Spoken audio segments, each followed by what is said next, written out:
Okay, so, man, we are already on week 12, and going into week 13, it's just been such a fast season. But even this week, I mean, dude, did we just get the River City Relay 2? That was absurd in the Cowboys game, and we got so many other wild performances and great moments. It was another great week. So without further ado, let's get into it. The horse is prepared for battle, but victory comes from the Lord. This game just reeked of an AFC North game, and I don't know if it was the snow or like all the 3rd and 3s that happened or what, but this game was just great. This is the type of game we need to really ring in the fact that we're officially approaching the 3/4 mark of the season, and the Steelers choked. And scarily, I feel like these two teams actually looked pretty evenly matched, which is not what Steelers fans should want to hear, because the Browns have the Steelers record in reverse, but both teams just traded off making mistakes until the snow set in. Failed 4th downs, fumbles, it all led up to peak football with a nice snowstorm on Thursday, and I mean,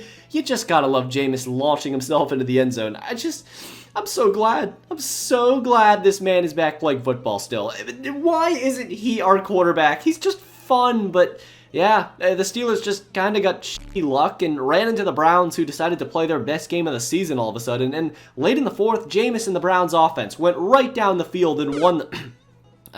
wrong clip, my bad. Jameis and the Browns offense went right down the field and won the game on a Nick Chubb touchdown. And the tank is still going, baby. Let's go, Cleveland. We're coming for that #1 pick, and nothing is stopping this tank. Not even Gardner Minshew now. So, amazing job, Cleveland. Love to see it. He did the same joke about 3 times already. I don't think it's funny anymore. Ah, yes. Nothing like an NFC North duel early on a cold Sunday morning. And even better, the Chicago Bears are playing football, which means it's time to day drink again, right, Chicago fans? And boy, was that necessary on Sunday. For damn near both sides, too. There was a lot of oopsies early on. Aaron Jones might be the best player in NFL history at fumbling on the one, and the Bears got another... They got another kick blocked. But yeah, Sam Darnold has had his stock plummet in my mind. He doesn't necessarily help his case too, with the fact that he just kind of thrives from the pocket. And when that breaks down, things fall apart. And shout out to Pat Kerranes for finding this data. But in this game, Sam Darnold turned back the clock. We got some vintage Darnold here. With Jalen Johnson on Justin Jefferson duty, he made some plays out of the pocket, and Jordan Addison kind of went into takeover mode. But the reason the Vikings were even in control of this game in the first place was, guess what? More Bears special teams fuck-ups. They basically allowed a 10-point swing because of that. But Caleb Williams was a soldier in this one. With the game looking pretty damn near over, all things considered, he played some amazing football. It wasn't all perfect, but he tried at least... Wait, the Bears just got the onside? Johnny Munt activated Brandon Bostic mode? Really? What is happening? And with this new life, Caleb just kept pushing the gas, and Chicago forced overtime. If you blow this, Minnesota, I am not going to forgive you. Just go down the field and end this clown orgy, please. And that's what the Vikings did. After Caleb Williams made a pretty awful mistake, all things considered, taking the sack, Sam Darnold picked them apart on the last drive. And it's weird, but I feel like his strength as a quarterback this season is converting on like 3rd and longs. And that came up big in this drive, and a walk-off field goal ended the game. And what else do you want me to say about the Bears? The coaching continues to be terrible. The defense was putrid in this one, and they've lost 5 games in a row. Their season's over, and their entire rest of their 2024 campaign should be focused entirely on developing Caleb Williams. So, yeah, Bear season is over. Football is truly one of the sports of all time, isn't it? If you didn't watch this game, which I don't blame you, this game was horrible for 3.5 quarters, and if you just looked at the box score alone, consider yourself absolutely lied to. Jayden Daniels had a bad game. Like, really bad. For most of this game, Daniels didn't even have 100 passing yards, and I don't even think you can call the Commanders frauds at this point. Like, the passing defense for them has been inexplicably amazing since like week 5, but since around week 8, the Commanders offense has just been getting staler and staler. I'm sure a lot of it is just the rest of the NFL having more film on Jayden, but I don't know, man. This is an offense that's number 2 option is either Noah Brown or Olamide Zaccheaus. And I'm sorry, but that's not going to cut it in January. And also, Jayden Daniels' biggest flaw as a prospect has kind of stuck with him in the NFL. He's not very good at avoiding sacks and performing with pressure in his face, and turns out this Micah Parsons guy is actually pretty good at bringing pressure. And after this play by Kevontae Turpin, what the oh my God, what terrible coverage. Okay, whatever. Cowboys can just take the dub, and Mike McCarthy's fat ass is spared for another week. Half a minute, no timeouts. Daniels throws down the sideline for Terry McLaurin. McLaurin is loose. Lightning strikes twice. Oh my God, the Cowboys are gonna lose this game. What the hell is happening? Those were 2 of the back-to-back worst plays I've ever seen. The only thing on the play sheet for the defense was tackle the human being holding the Brown thing inbounds, and the game ends, and they couldn't do it. I don't understand. Just f*** it. I don't care. Just kick the extra point. For the tie. Low snap. It is no good. And the worst special teams day in history has a fitting finish. I'm not even sure what we just watched. Ah, yes. Time for the annual beatdown of the holy fucking shit they're gonna lose to the Titans. What is going on, Texans? Do something, please. I don't want to hear it. I don't want to hear it anymore. I know I'm still the Texans hater, but it, man, I might as well just embrace it at this point. Why not? This team is a disgrace, and everyone's catching bullets today. Christ, dude.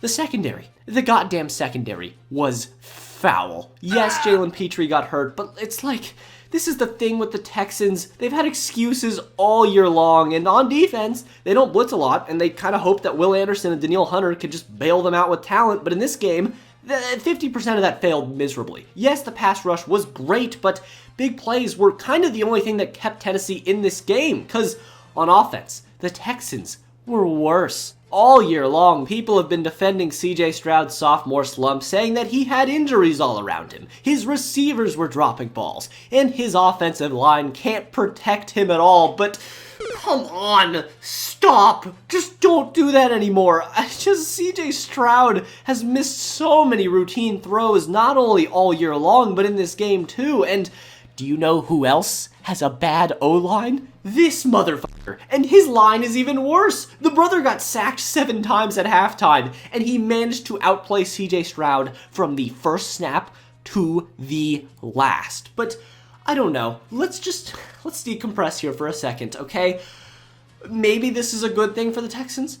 Maybe there's a chance that with all their mistakes thrown onto film that they can adjust from here, and they'll clean up the offensive line play. They'll clean up the penalties. They'll clean up the defensive issues. I don't know, dude. I'm trying to be nice here. I don't know what else to say. Because this team is probably just going to make the playoffs easily. Their division is actual poverty, so there's no competition for that. But is anyone out there scared of the Texans? Not right now. If they're playing at their best, then people should be a little bit frightened of them, but it's just not how it's been this year, so I don't know what else to say. This team has been so disappointing all year long. Wow, the Giants actually just executed him. They strangled every last ounce of talent Daniel Jones had after basically one good season with the team and tossed him to the side. And they let him fester in a landfill in Indonesia because, I mean, what the f***, dude?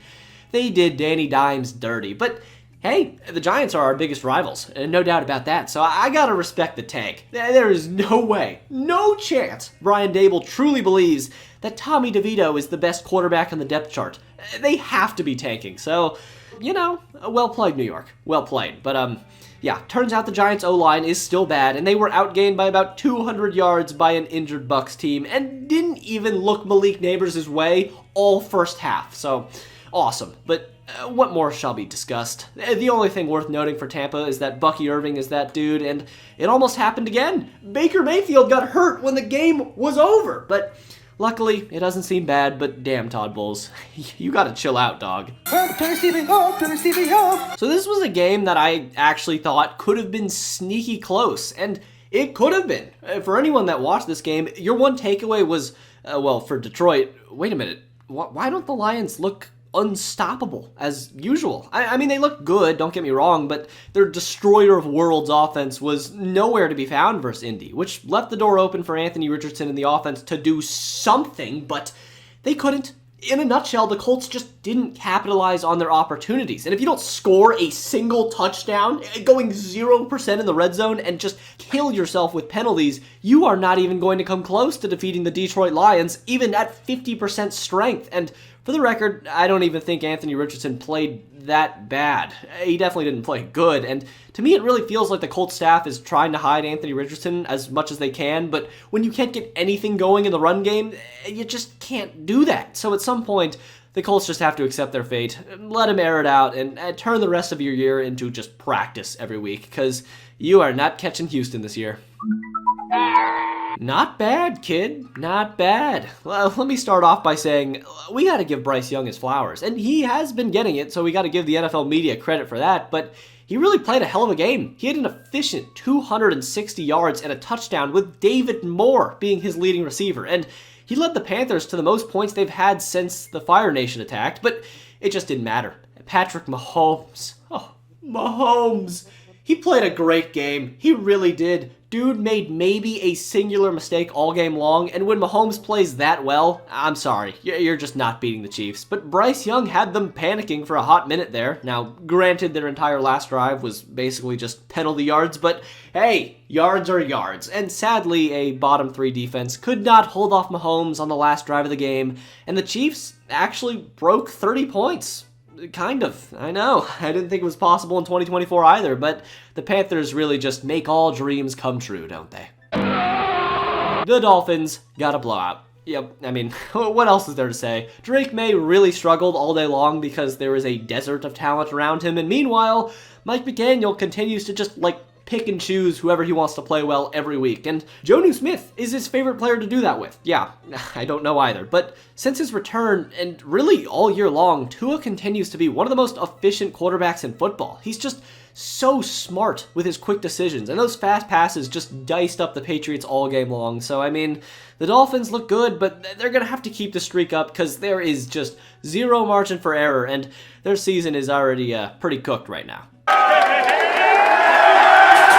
There was zero excuse for the Packers to lose this game. None. And thankfully, it didn't have to come to me just kicking and screaming and breaking things, because the Packers did handle business. The 49ers had absolutely nothing going into this game. Everyone knew that. They had no Bosa, no Purdy, Ward, Trent, and others. And in Green Bay, the Packers had to do their part to try and keep one of the most loaded rosters in football out of the postseason. And this game should have been an even bigger blowout, honestly. If Christian Watson catches this pass, the game ends right there. But instead, it took until Brendan Allen threw a pick through Debo's hands and another Jacobs touchdown later, and then the game ended. So the 49ers right now have absolutely no more opportunities to lose for the rest of the season. They have to win every game, because if the rest of the NFC West keeps winning, they will miss the playoffs, and they still have the Bills and Lions on their schedule. So there is a real world where the most talented team in the NFC still, on paper, will miss the playoffs. Boy, do I love watching a Week 12 game with my favorite team rolling out a starting lineup involving Gardner Minshew, Amir Abdullah, and DJ Turner. So let's tune in to see what the first play has in store, and I'm turning the off. Okay, no. You know what the deal is with the Raiders this year. I've made it clear, but I have zero emotional attachment to this team. Why should I? Honestly, give me one reason why I should care. Because they don't. We suck, but for what it's worth, the Broncos looked like trash too for most of this game, and they almost f***ed up our tank, goddammit. Denver gave me a little scare for a second, but thankfully, whoever the hell our sixth-string nickel is just could not guard Cortland Sutton, and the Broncos managed to squeak out a victory in the end. The tank is moving forward, boys. Go Titans, go Giants, go Jaguars, and Words cannot describe how excited I am to watch the tank commander Desmond Ridder lead this team forward. And hopefully we don't sign Daniel Jones. That could be really bad. Dude might win us like 2 games. So let's stick with Ridder, please. Please. Do you really think that you can win the division playing like that, Arizona? Coming off the bye? Are you kidding me? What's funny is that they would have lost this game by like 35 if Arizona's defense didn't decide to play the best game they've played all season, but they did, which meant the choking was up to Kyler and the boys, something they executed marvelously. And the game was completely swung after Devin Witherspoon forced Kyler into this pick 6, because, don't get me wrong, Geno Smith did not play good, but the Seahawks did enough. Their defense clamped, and now there is a real world where the Seahawks can make the playoffs and host a wild card game at home. And I don't know, dude. I still stand on the fact confidently that the 49ers healthy are far and away the best team in the NFC West. But at this point, if the Seahawks can keep winning, no one's going to catch them. So we'll see, man. But the NFC West is just a dumpster fire. Are we in a new era? McCaffrey damn near won MVP last year and actually was the most valuable player on the best team. And I don't think Saquon has a shot at actually winning it realistically, but I guess there is a world where Saquon averages like 200 yards per game for the rest of the year and Lamar just stops playing football. Because anything's on the table, but yeah, this game was a beatdown, and Saquon Barkley is one of the best players in football. And it's the same thing for every Rams game. Did you get pressure on Matthew Stafford? You did? Okay, well then you win the game. And if you don't get pressure on him, then Stafford will sit back and dice you up. But this Rams O-line is bottom 5, and are probably going to get Brandon Graham drug tested based on their pure play alone, if he wasn't out for the year now with a torn tricep. But yeah, the Eagles are still comfortably going to take this division and continue to show moments of greatness, because if they can play their best football for like 4 games in the playoffs, it is going to take any team's best game to take them out too. But my main concern with them continues to be, well, sustainability and consistency. We'll see though, because only time can really tell with them. Ah yes, time for another Harbaugh Bowl, except this one wasn't anywhere near as close as the first one. Yes, the Chargers had a 10-point lead, but pretty much from the second quarter on, this was Ravens' domination. These are 2 top 6 AFC teams. It's just the main difference is the Ravens are like the 3rd best team and the Chargers are around like the 6th best team. It's just the Ravens just have more firepower. Lamar Jackson and Derrick Henry are still the most dangerous 1-2 punch in the entire NFL, and after they decided to go for it basically in their own red zone on 4th down, this entire game was all Ravens. And from there, they were just the better team, and the Chargers could not keep up. But still, I think the Chargers proved themselves pretty well, and going forward, they are still a team to be reckoned with. But before we go, you know what time it is. It's time for the Tubfrog Discord Awards, where I turn to you, the people, to see what you thought were the best and worst plays and players from Week 12. And without further ado, let's get into it, because I asked what you thought was the best play from Week 12, and it pretty easily went to Saquon's dual 70-yard touchdown runs. I didn't really know which one to put, so I kind of just put both of them, and yeah, it was pretty cool. Not as cool as some plays he's had earlier this year. But then I asked what the worst play was from Week 12, and it went to Austin Seibert's absolute shank, which just, I mean, Kaimi Fairbairn also had a massive shank too, so you know, you kind of could have just picked your poison. And then I asked what the best game was from Week 12, and it went to Commanders-Cowboys, which was a absolutely garbage game for 3 quarters, but man, we may never see anything like that last quarter ever again, so that's fair. And then I asked what the best player performance was from Week 12, and it went to Saquon Barkley. I didn't really feel like I had to put anyone else for this, because, I mean, the dude is actually on an MVP tear. And then I asked what the best team performance was from Week 12, and it ended up going to the Eagles, too. I mean, they're proving themselves as Super Bowl contenders. You can't really deny it anymore. So as long as they can keep it up, they're going to be unstoppable. And then I asked what the worst team performance was from Week 12. Oh, God. I mean, the 49ers, like, yeah, they played bad, but it wasn't as big of a blowout as it looked. And honestly, Brandon Allen played okay. So I don't know. I probably would have given this one to the Texans, but whatever. And then I asked what the worst player performance was from Week 12. And it ended up going to CJ Stroud. I could have put more guys on this list, but honestly, I thought this was going to be like a Tommy DeVito blowout. But yeah, Stroud did play pretty terrible too. And then I asked what the best shark is, and there's a lot of different ones to pick from. But you ended up going with the Hammerhead Shark. Good pick. No complaints. But anyways, if you like this video, then watch this video I did a few days. But anyways, if you like this video, then subscribe, because I got a lot of videos on the channel just like this one. And if you did like this video, then watch this video I did a few days back on the Jacksonville Jaguars and all their pain. It's pretty good, trust me. And thanks to all my Patreons for pledging $1. It truly does mean a lot. But anyways, until next time.